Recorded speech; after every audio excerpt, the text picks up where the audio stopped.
Good morning students. Lesson 2 भारतीय उपमहाद्वीप का प्राकृतिक स्वरूप पढ़ रहे हैं, जिसमें आज हेडिंग है 2.1 भारतीय उपमहाद्वीप का प्राकृतिक स्वरूप देखना है। जिसमें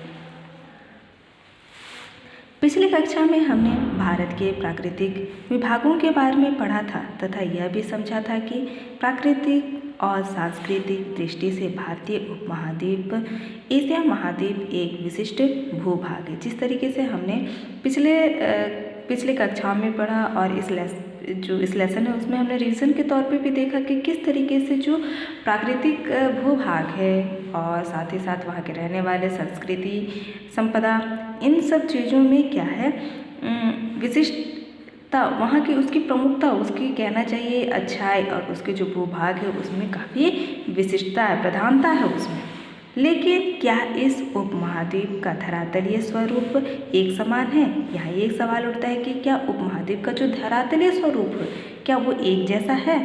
इस पाठ में हम भारतीय उपमहाद्वीप की भौगोलिक और धरातलीय बनावट में विभिन्नताओं तथा विशेषताओं पर चर्चा करेंगे। इसके साथ साथ इनकी उत्पत्ति और उन भौतिक और मानवीय संबंधों की जानकारी भी हासिल करेंगे जिनके कारण वर्तमान भौगोलिक और पर्यावरण परिदृश्य का निर्माण हुआ है। जो आज हम देख रहे हैं जो स्थिति, उस स्थिति कि उसकी शुरुआत कैसे, किस तरीके से हुई और उसका भौतिक स्वरूप किस तरीके से था और प्राकृतिक और मनुष्य का जो संबंध है वो किस तरीके से उसे प्राप्त किया और कैसे प्राप्त कर रहे हैं उसके बारे में हम देखेंगे, जो कि एक भौगोलिक और पर्यावरण और मानवीय स्वरूप एक दूसरे से कैसा हुआ है, जुड़ा हुआ है। तो उसके संबंध में हमें देखना है।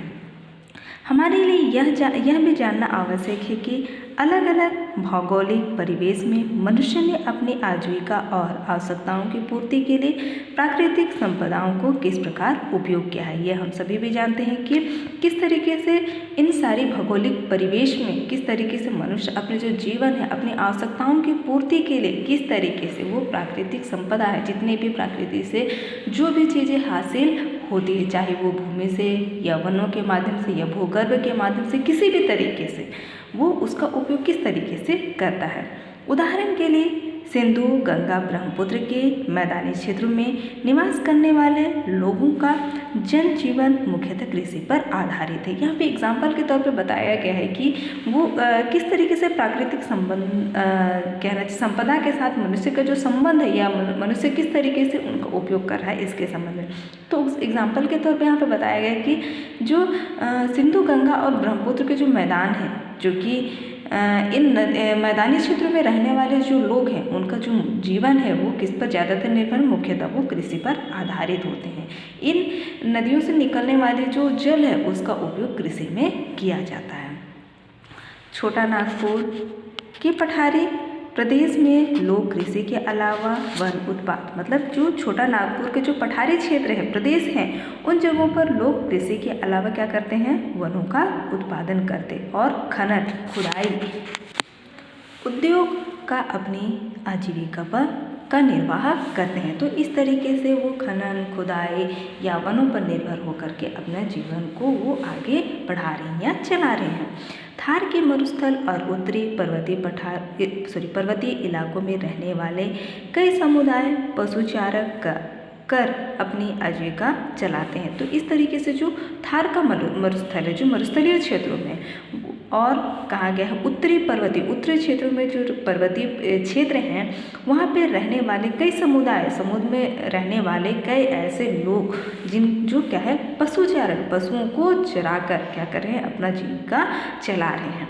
और समुद्री तटीय प्रदेश के लोग मछलियों पर आधारित व्यवसाय से अपना गुजारा करते हैं। जो समुद्र तट के किनारे रहने वाले जो प्रदेश हैं, क्षेत्र हैं, वहाँ के लोग किस पर निर्भर होकर के मछलियों का व्यवसाय करके या मछलियों को बिक्री करके उस पर व्यवसाय करके अपना जीवन का गुजारा कर रहे हैं। मतलब मनुष्य कहीं ना कहीं किसी तरीके से किससे जुड़ा हुआ है, प्रकृति से जुड़ा हुआ है, या प्रकृति के संसाधन है जो भी चीज़ें उनका वो उपयोग करके अपने जीवन का गुजर बसर कर रहा है। विज्ञान और तकनीकी का लगातार विकास हो रहा है। ये हम सभी जानते हैं कि आज क्या है, आज विज्ञान भी बहुत आगे बढ़ गई है और तकनीकी की वजह से भी बहुत अधिक विकास हो चुका है। फलस्वरूप भौगोलिक और पर्यावरणीय स्थिति में लगातार बदलाव हो रहे हैं। तो इन परिणाम स्वरूप फलस्वरूप क्या उत्पन्न हो रहा है कि जो भौगोलिक है और पर्यावरण की जो स्थिति है उसमें लगातार क्या होने को परिवर्तन होते दिखाई दे रहे हैं। कुछ बदलाव पर्यावरण की दृष्टि से मानवीय विकास के रास्ते में प्रतिकूल समस्या पैदा कर रहे हैं। कुछ ऐसे बदलाव हैं जिसकी वजह से पर्यावरण की अगर दृष्टि से देखा जाए तो मानव क्या है इस विकास में क्या कर रहा है, पर्यावरण के रास्ते पर या फिर मानव के विकास के रास्ते में क्या है ये समस्याएं उत्पन्न हो रही है। इसके साथ साथ मनुष्य को भी नुकसान हो रहा है, साथ ही साथ हमें ये और साथ ही साथ क्या है पर्यावरण को भी नुकसान हो रहा है। दोनों तरह से कहीं ना कहीं हम फायदे के चक्कर में एक चीज़ों को नुकसान कर रहे हैं तो कहीं हम किसी चीज़ को नुकसान करके अपना फायदा ले रहे हैं। इन समस्याओं के निदान के लिए जरूरी है कि हम इन्हें सामाजिक, आर्थिक व राजनीतिक संदर्भ में समझें। तो इस तरीके से हमें देखना होगा कि जो समस्याएं उत्पन्न हो रही है उन समस्याओं का हम निदान या हल उसका कैसे निकालें। तो हमें जानने के लिए सामाजिक, आर्थिक और राजनीतिक संदर्भ में हमें इसे देखना होगा। भारतीय उपमहाद्वीप के उत्तर में स्थित पामीर के गांठ के कई पर्वत श्रेणियां निकलती हैं, जैसे हिंदुकुश, काराकोरम, कुनलुन, थ्यांग, शान और हिमालय। प्रायद्वीपीय पठार की उत्तरी सीमा पर विंध्याचल और सतपुड़ा की पहाड़ियाँ स्थित हैं। उत्तर पश्चिम में कौन सी है, अरावली श्रेणी है। यह पर्वतों की जो श्रेणियाँ हैं, पर्वत श्रेणियाँ हैं वो किस तरीके से बनी गई हैं और कि कौन कौन सी दिशा में हैं, किस तरीके एक दूसरे से जुड़ी हुई हैं उसके बारे में बता रहे हैं।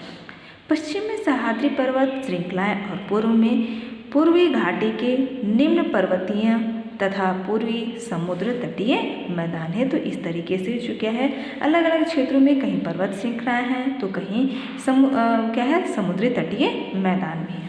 क्या ये सब दिखने में एक जैसे हैं या एक ही समय में बनती है?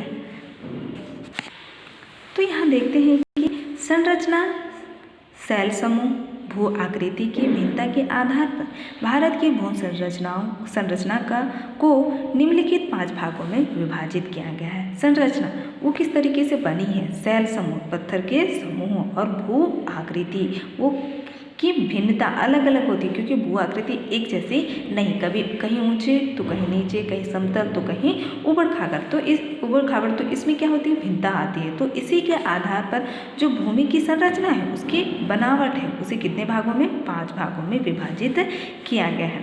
पहले नंबर पे है उत्तर तथा उत्तर पूर्वी पर्वतमाला, दूसरा है उत्तर का विशाल मैदान, तीसरा है प्रायद्वीपीय पठार, चौथा है समुद्र तटीय मैदान और द्वीप समूह, पांचवा है भारतीय मरुस्थल।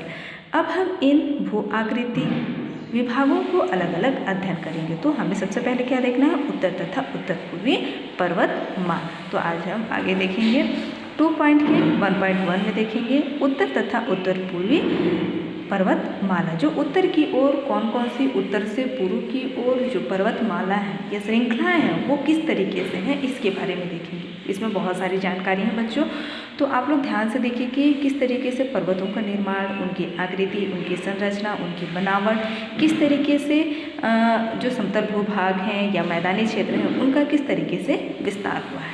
तो देखते हैं हिमालय पर्वत की उत्पत्ति, किस तरीके से हिमालय पर्वत की उत्पत्ति हुई, वो किस तरीके से बनी।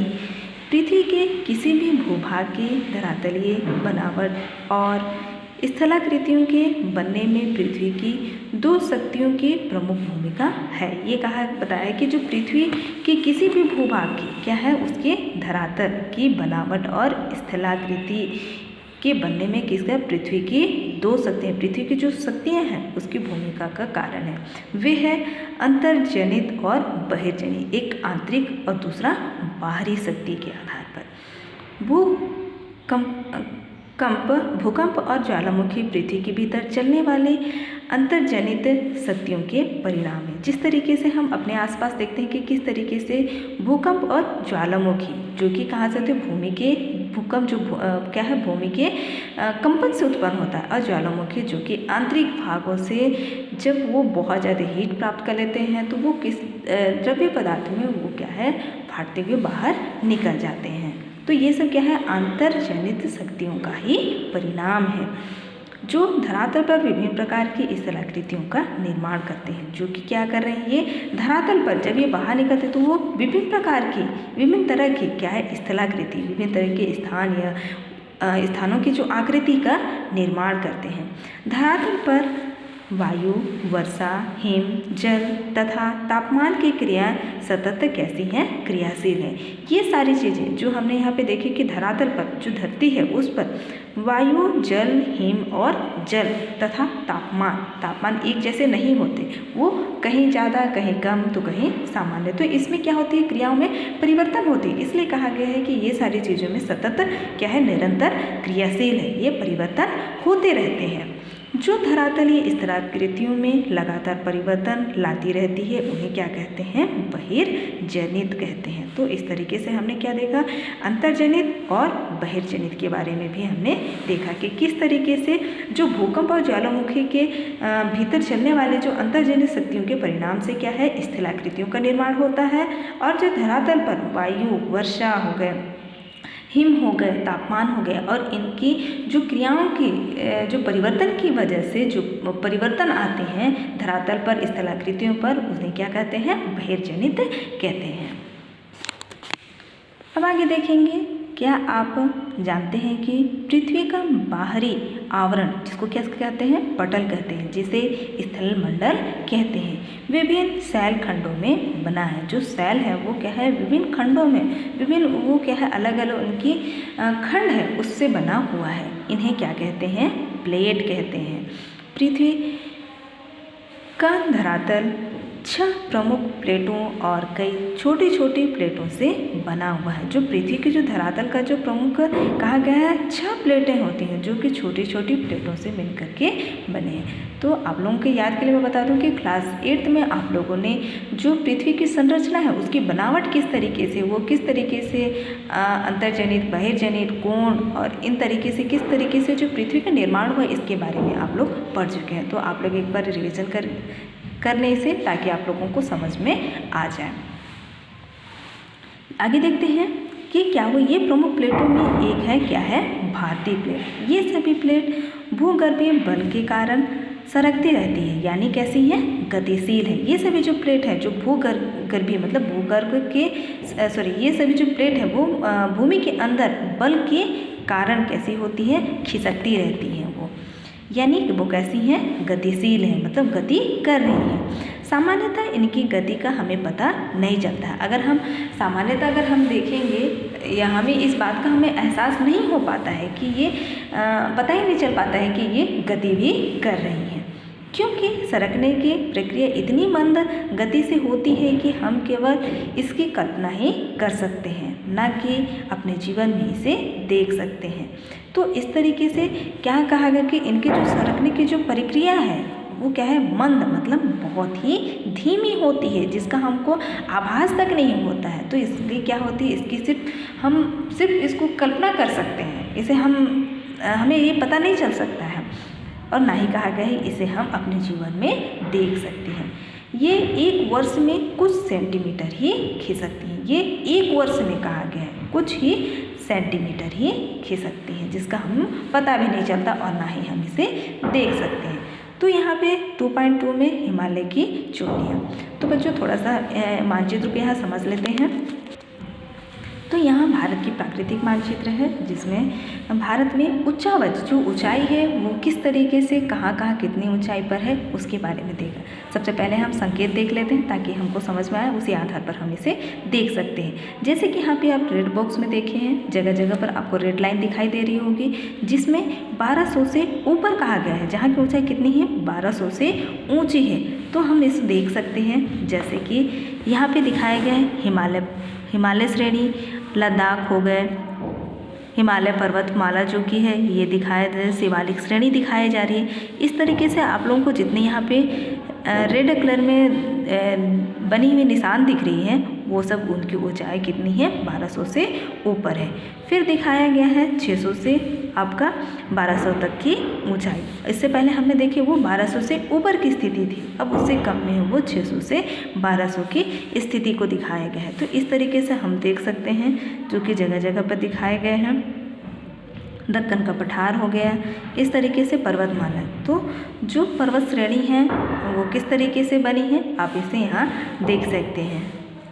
ये यहाँ पे आप इन संकेत चित्रों को देख करके इस्तेमाल कर सकते हैं। जैसे कि यहाँ पे हमने देखा था कि पर्वत श्रेणी, जिसकी जहाँ जहाँ पर्वत श्रेणी है वो किसकी इस लाइन के आधार पर उसे दिखाने की कोशिश की गई है। तो इसे बच्चों आप लोग अपना बुक निकाल करके इसे देख सकते हैं और समझ भी सकते हैं। अब आगे देखते हैं।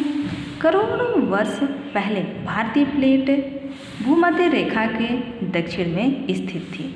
यह आकार में कैसी थी, काफ़ी विशाल थी, मतलब बहुत ही बड़ी थी। करोड़ों वर्ष पहले कहा गया जो भारतीय प्लेट थी वो कहाँ पे, भूमध्य रेखा के दक्षिण में, भूमध्य भूमि के मध्य पर कौन सी दिशा में, दक्षिण दिशा में थी। यह आकार में बहुत ही बड़ी थी और ऑस्ट्रेलियन प्लेट इसी का हिस्सा थी। जो ऑस्ट्रेलियन प्लेट है वो इसी के हिस्से में थी, लेकिन यह प्लेट कई हिस्सों में टूट गए और ऑस्ट्रेलियन प्लेट दक्षिण पूर्व तथा इंडियन प्लेट उत्तर दिशा में खिसकने लगी और उत्तर में स्थित यूरोपीय प्लेट से जा टकराई। तो इस तरीके से हमने क्या देखा कि जो ऑस्ट्रेलियन प्लेट का जो इसी का हिस्सा था, है ना, वो क्या होने लगा कि प्लेट कई हिस्सों में टूट गई, जिसकी वजह से क्या है, ऑस्ट्रेलियन प्लेट कौन सी दिशा में, दक्षिण और पूर्व दिशा तथा इंडियन प्लेट, जो कि हम लोगों ने इस पिछले पेज में देखा कि किस तरीके से भारतीय प्लेट के नाम से उसको संबोधित किया गया है। तो इंडियन प्लेट जो थी वो उत्तर दिशा में कैसे होने लगी, खिसकने लगी और उत्तर में स्थित यूरोपीय प्लेट थी उससे जाकर के वो टकरा गई। तो आगे देखते हैं क्या स्थिति उत्पन्न हुई। इन दोनों प्लेटों के बीच एक बड़ा सा सागर स्थित था। इन दोनों के बीच में, जो कि यूरोपीय प्लेट खिसकने से और इंडियन प्लेट के, इन दोनों के बीच में कहा गया है कि एक बड़ा सा सागर था जिसे टेथिस सागर कहा जाता है। जिसको किस नाम से जो सागर बनी थी वो क्या है, बहुत बड़े सागर थी जिसे टेथिस सागर के नाम से जाना जाता था। टेथिस में दोनों प्लेटों पर बहने वाली नदियों द्वारा लाए अवसाद का जमाव काफ़ी समय से हो रहा था। जो टेथिस में जो दोनों प्लेटों पर जो बहने वाली जो नदियाँ थी, इन दोनों के बीच में जो नदियाँ थी, जिस तरीके से हमने पढ़ा कि ऑस्ट्रेलियन प्लेट दक्षिण पूर्व में, इंडियन प्लेट उत्तर पूर्व में जो स्थिति उत्पन्न हुई है ना खिसकने से, जिससे उत्तर में स्थित जो यूरोपीय प्लेट से जाकर के वो क्या हो गई, टकरा गई थी। तो इन दोनों के बीच में क्या होने लगा कि ये नदियाँ बहती थी और उसमें क्या है, अवसाद, मतलब कचरे या जो भी इस तरीके से अवसाद थे वो उनका जमाव होने लगा। तो वो जमाव काफ़ी लंबे समय से हो रहा था। सागर में जमा हो रहे अवसाद अत्यधिक दबाव के कारण धीरे धीरे ऊपर उठने लगे। जो अवसाद थे, जो कचरे थे या मलबे थे, वो क्या हो गए, सागर में जब जमा हो रहे थे तो वो क्या है, अधिक अवसाद बहुत ज़्यादा भर जाने की वजह से सागर में क्या हो रही थी, दबाव उत्पन्न हो रहा था। तो जिसके कारण धीरे धीरे क्या होने लगी, ऊपर उठने लगी। इस तरह लगभग 5 करोड़ लाख वर्ष पहले इसी तरीके से, जिस तरीके से हमने यहाँ रीज़न देखा कि करोड़ों कहा गया है, 5 करोड़ 50 लाख वर्ष पहले कहा गया है कि हिमालय पर्वत की उत्पत्ति हुई। इसलिए कहा जाता है कि हिमालय पर्वतमाला सबसे नवीन है। तो इस तरीके से जो पर्वतमाला है वो क्या है, सबसे नवीन है, जबकि अरावली पर्वत प्राचीन पर्वत है। नवीन, नया, प्राचीन, पुराना। तो अरावली पर्वत प्राचीन पर्वत है। आज जिस स्थान पर हिमालय खड़ा है वहाँ करोड़ों साल पहले सागर की लहरें उठती थी। तो इस तरीके से क्या हमने देखा कि जो आज करोड़ों साल पहले जहाँ सागर की लहरें उठती थी, इस तथ्य का प्रमाण यह है कि हिमालय के कुछ चट्टानों में आज भी समुद्री जीवों के जीवाश्म मिलते हैं। कि आज भी अगर हिमालय पर्वत के चट्टानों पर अगर देखा जाए तो जो कि पहले क्या थी, वहाँ समुद्र थी, तो स्वाभाविक सी बात है कि उसमें जो रहने वाले जीव जंतु हैं वो किसी न किसी में मिलेंगे। तो आज भी जो समुद्री जीवों के जो जीवाश्म हैं वो मिलते हैं। इंडियन प्लेट का खिसकना आज भी कैसा है, जारी है, जो कि आज भी ये हो रहा है। अब आगे देखते हैं। हिमालय पर्वत में कई समांतर पर्वत श्रृंखलाएं। हिमालय पर्वत में कई ऐसी समांतर पर्वत श्रृंखलाएं हैं। इसमें पार हिमालय, बृहद हिमालय, मध्य हिमालय और शिवालिक प्रमुख श्रेणियां हैं। इसमें कहा गया है जो हिमालय पर्वत में जो पर्वत श्रृंखलाएं हैं उसमें बताया गया है कि इस पर पार हिमालय, बृहद हिमालय, मध्य हिमालय और शिवालिक करके प्रमुख श्रेणियां हैं। जास्कर, लद्दाख और काराकोरम पर्वत श्रृंखलाएं पार हिमालय या ट्रांस हिमालय के अंतर्गत है। पश्चिमी से पूर्व तक फैली बृहद हिमालय या हिमाद्री श्रेणी नेपाल में अपनी अधिकतम ऊंचाई तक पहुंचती है, जहां विश्व की 14 सबसे ऊंची चोटी में से स्थित है कहा गया है। जो पश्चिम में हमने देखे कि पश्चिम में देखते हैं तो पूर्व तक फैली हुई एक बृहद मतलब बहुत बड़े रूप में जो हिमालय तथा क्या है हिमाद्री श्रेणी किस पर नेपाल में अपनी क्या है अधिक ऊंचाई तक अधिकतम मतलब जितनी अधिक है उतनी ऊंचाई तक वो पहुंचती है, जहां विश्व की जो 14 सबसे ऊंची चोटियों में से कौन सा स्थान है 9वां स्थान है या 9 स्थित है में से 9 स्थित है। इनमें से प्रत्येक की ऊंचाई 7,900 मीटर से अधिक है। इनमें Dhaulagiri, chew, mount Everest, Makalu एवं कंचनजंगा प्रमुख है। इसके अंतर्गत आने वाले जो हैं पर्वत श्रेणी उनके नाम यहाँ पे बताए गए हैं। माउंट एवरेस्ट 8,848 मीटर ऊंचा है। जो माउंट एवरेस्ट की जो ऊंचाई है वो क्या है 8,848 मीटर ऊंचा है। आंतरिक तथा मध्य हिमालय भी कहलाता है। जो आंतरिक या फिर जो मध्य हिमालय है वो क्या है हिमालय भी कहलाता है। यह हिमालय पर्वत श्रृंखला का मध्यवर्ती भाग है। यह जो हिमालय वो हिमालय पर्वत श्रृंखला का क्या है मध्य मतलब बीच वाला या मध्यवर्ती भाग है। यह श्रृंखला उत्तरी पाकिस्तान, उत्तर भारत, नेपाल, सिक्किम, भूटान और अरुणाचल प्रदेश तक विस्तृत है। मतलब इन जगहों तक जो इनकी जो श्रृंखलाएं हैं वो क्या है उत्तर पश्चिम पाकिस्तान, उत्तर भारत, नेपाल, सिक्किम, भूटान और अरुणाचल प्रदेश तक इनकी जो विस्तृत ये फैले हुए हैं। इसकी औसत ऊंचाई 3,700 से 4,500 मीटर तक है। जो इनकी औसत ऊंचाई जो निकाली गई है वो बताइए कि 3,700 से 4,500 मीटर तक है। शिवालिक हिमालय सबसे निम्न भूभाग है। शिवालिक का दक्षिणी हिस्सा मैदान की ओर तेज ढलान वाला है। जो शिवालिक जो पर्वत क्षेत्र है यह हिस्सा है वो क्या है हिस्सा मैदान की ओर मतलब तीव्र ढलान मतलब तेजी से ढलान की ओर फैला हुआ है या ढलान ज़्यादा देखने को मिलती है तीव्र ढलान। और इसके ऊपर की ओर समतल भूमि वाली घाटी या बेसिन है। तो इसके अंतर्गत क्या है कि उत्तर की ओर जो क्या है समतल जो भूमि कैसी है समतल भूमि है और घाटी या फिर बेसिन है, जिसे किसके नाम से दून कहा जाता है। देहरादून ऐसी घाटी में बसा एक प्रमुख शहर है। जो देहरादून है आप सभी को जानते हैं जो कि एक ऐसी घाटी है जहाँ पे एक प्रमुख शहर है। हिमाद्री और पीर पंजाल के जैसे कि हाँ अब हिमालय पर्वत की स्थिति को दिखाया है कि हिमालय पर्वत किस तरीके से ये फैली हुई है जो कि बहुत बारीकी दिखाई गई है। आप इसे एटलस के माध्यम से इसे देख सकते हैं कि कहाँ कहाँ कौन सी जो पर्वत श्रेणी है वो दिखाई गई है।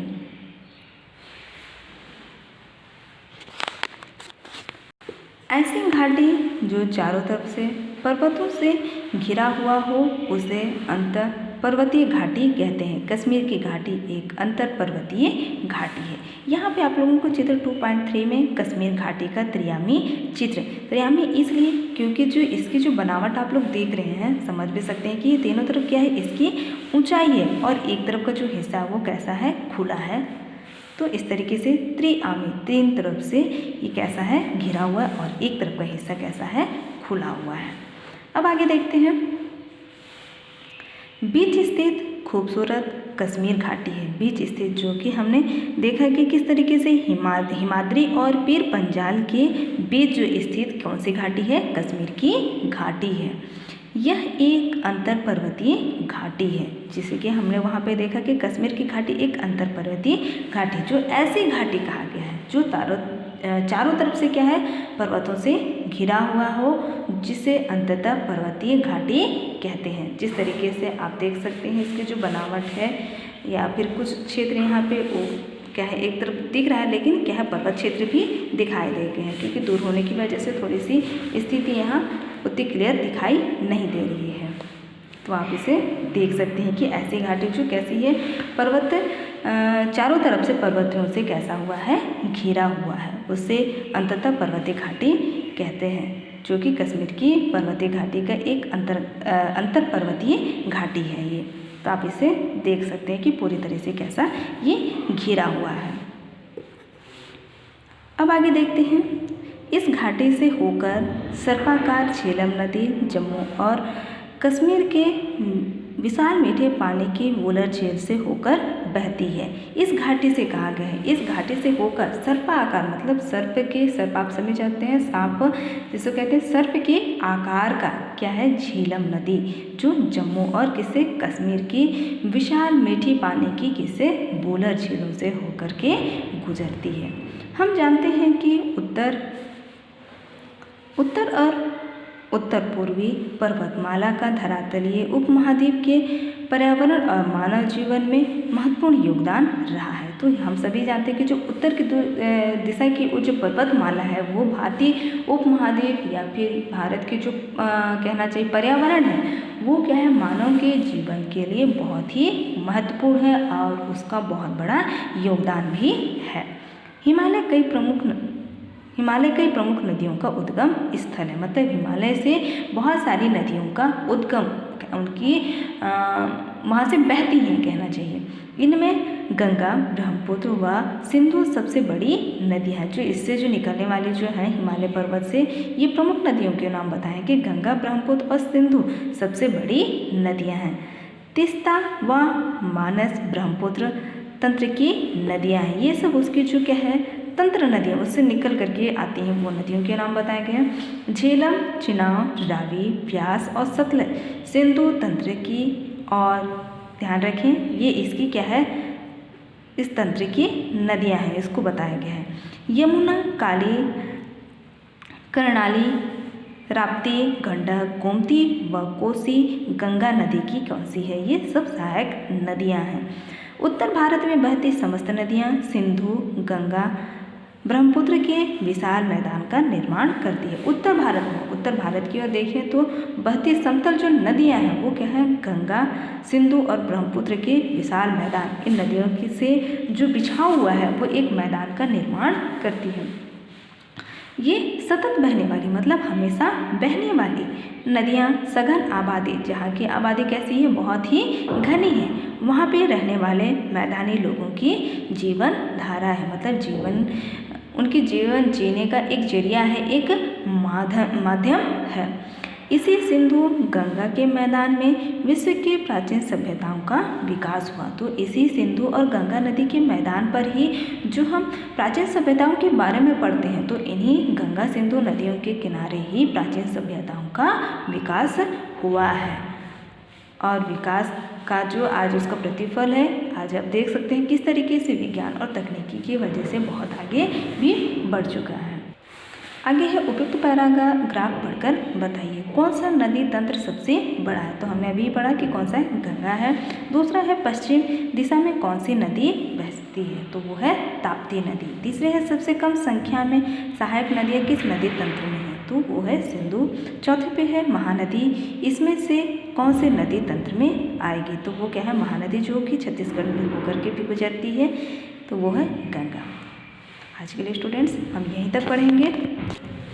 आप लोगों के लिए होमवर्क है क्वेश्चन नंबर 1, इनमें से कौन से राज्य का कोई भी हिस्सा हिमालय पर्वत में नहीं पड़ता। यहाँ ऑप्शन दिए गए हैं, आप इसे टिक लगा करके इसके आंसर लिख सकते हैं।